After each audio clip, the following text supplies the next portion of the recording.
Am stat destul de mult să mă gândesc dacă să zic gândul ăsta sau nu. Pentru că e un gând care poate să-ți schimbe radical paradigma și optica evoluției personale. În momentul în care tu te afli în punctul A de care ești nemulțumit și te gândești că trebuie să faci câteva schimbări și vrei să ajungi într-un alt punct B care să reprezinte ceea ce tu îți dorești de la viața ta și de la tine.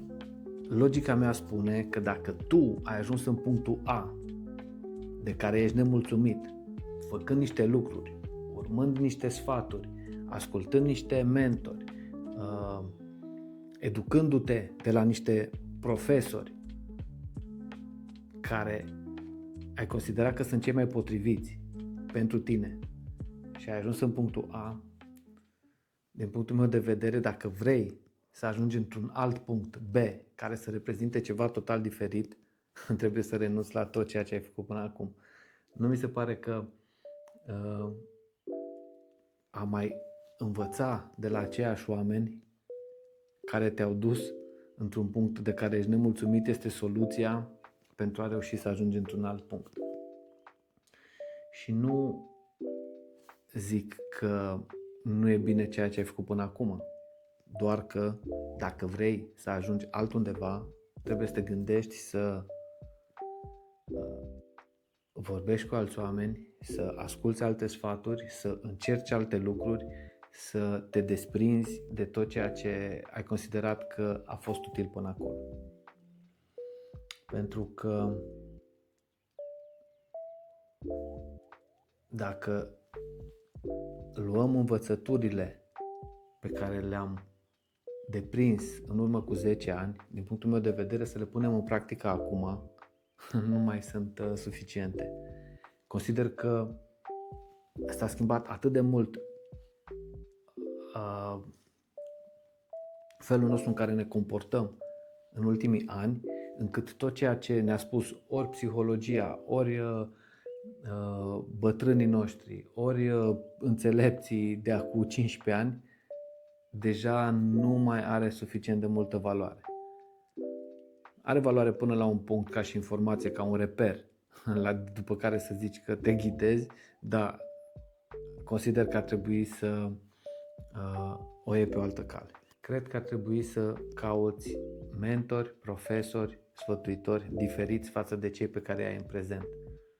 Nu spun că cei care te-au adus până aici n-au făcut un lucru bun. Dar de acum va trebui să cauți altceva. Pentru că dacă ceea ce ai acum nu te mulțumește, înseamnă că făcând același lucruri vei rămâne exact în același loc. Știi cum văd creierul nostru? Exact ca și puterea de procesare a calculatoarelor. Dacă ea se îmbunătățește, se dublează odată la 8-9 luni, cum se spune, odată cu viteza ei crește și fluxul de informație pe care creierul nostru îl primește. Și mergând de la tot ceea ce noi primim ca și informație în prezent, comparat cu ceea ce se întâmpla cu 10 ani, îți dai seama că nu mai poți să faci aceleași lucruri care le făceai acum 10 ani. Sau ceea ce considerai că este valabil pentru creierul nostru acum 10 ani, nu mai este valabil pentru creierul nostru actual. Mi se pare că aproape toate conceptele care au principii vechi de psihologie la bază ar trebui updatate. Că despre asta vorbesc. Nu spun că nu sunt bune și trebuie șterse, dar trebuie updatate și actualizate periodic și din păcate cred că ar trebui cam o dată la 2-3 ani, poate și mai repede. Nu mai funcționăm cum funcționam în urmă cu 5-10, să nu mai vorbesc de 20 de ani. Asta cred că este soluția pentru fiecare dintre noi de acum încolo. Vrei să devii mai bun, vrei să faci lucruri mai bine, vrei să evoluezi, caută variante care să fie adaptate la ceea ce trăim noi în prezent. Nu mai văd sfaturile și conceptele care sunt mai vechi de 5 ani ca putând fi puse în practică cu succes. Ăsta este gândul care mă chinuie de ceva timp.